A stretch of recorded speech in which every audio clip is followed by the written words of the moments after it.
Indonesia is currently preparing many things for the presidential election in the new period. Therefore, this period will be a big event. Because there are many new issues, first of all official and new face that make people question its suitability. Knowing that, the problem this country has are not one. Therefore, we need a leader who can carry the heavy burden of this country for the welfare of the people. The upcoming 2024 presidential election has seen three candidates in this period.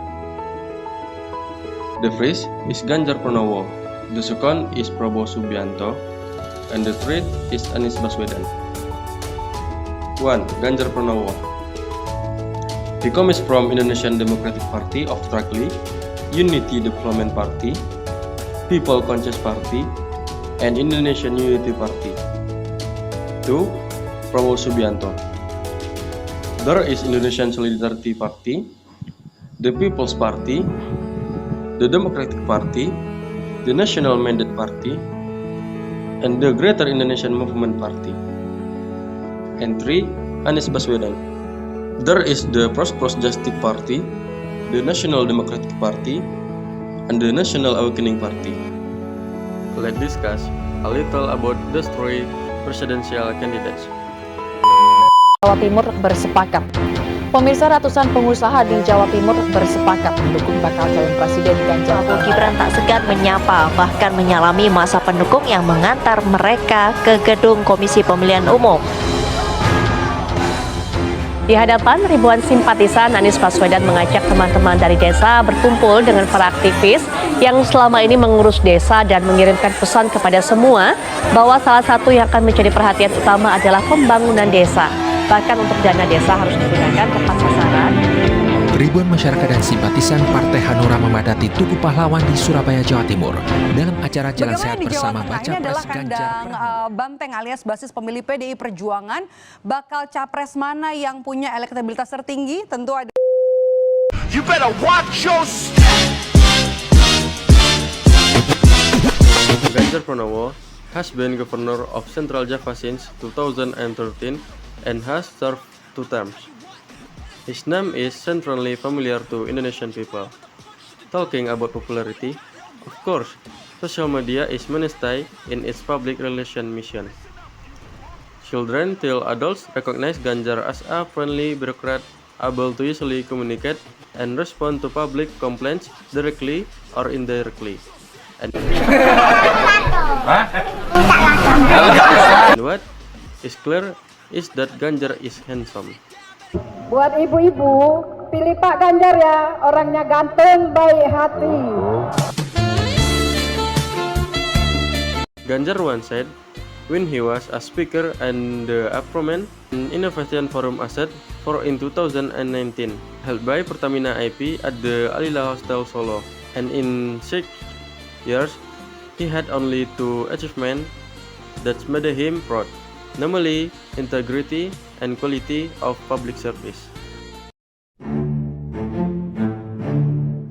2. Prabowo Subianto is a politician, businessman, and high-ranking Indonesian military officer. Prabowo studied and had a career in the military of 28 years. It all started in 1976. He began his military career in the Indonesian Army as a second lieutenant after graduating from the military academy in Magelang.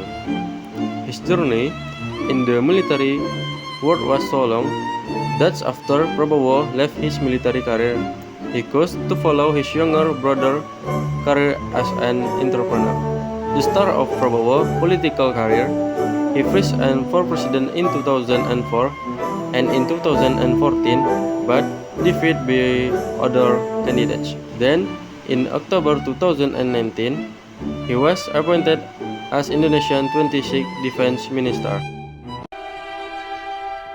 Anies Rashid Baswedan is the governor of the Special Capital Region of Jakarta who has served since October 16, 2017. In the election for governor candidate, Anies took Sandiaga Uno, who is a businessman and politician from the Gerindra Party, as his deputy. Anies and Sandiaga received number 3 during the drawing. Jakarta moves together is the campaign jargon for both. in the last round of the regional election. Anies and Sandi, we are ahead with 57.96% of the vote. Anies Sandiaga was inaugurated on October 16, 2017 at the Merdeka Pledge, Jakarta. Competition between presidential candidates to attract public attention is heating up with the emergence of vice presidential candidate. Each presidential candidate has announced their representative, namely Ganjar with Mahfud MD, Anies with Abdul Muhaimin Iskandar, you're now as Caimin, and Prabowo with Gibran Rakabuming Raka. Before that, a recent decision came from the Constitutional Court that the age limit for vice presidential candidate is under 40 years. And then, there was something interesting after Prabowo announced who would be his deputy in the upcoming election. We know that Gibran is the eldest son of the current president, Joko Widodo. Apart from that, one of Prabowo supporting parties is PSI, which has just announced our new chairman for the party. That's right, Kaisang is also the son of the President Joko Widodo. This makes people assume, wow, what is this? This is dynastic politics. In fact, Gibran was able to become governor because he won votes in the election at that time. There are many possibilities spurring around, and people are doubtful whether every decision that emerging will make Indonesian better.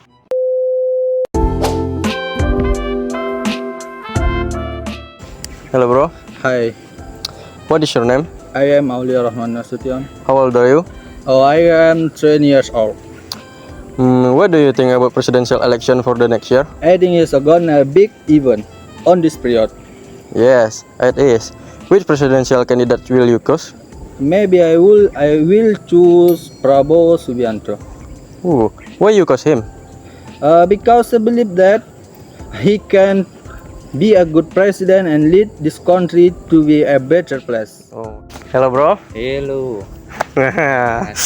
What is your name? my name is Kurniawan. How old are you? I am 19 years old. What do you think about presidential election for the next year? I think it is gonna big event on this period. Yes, it is. Which presidential candidates will you choose? I will choose Prabowo Subianto Why you choose him? because he have a good mission for this country and I believe it is. Nice.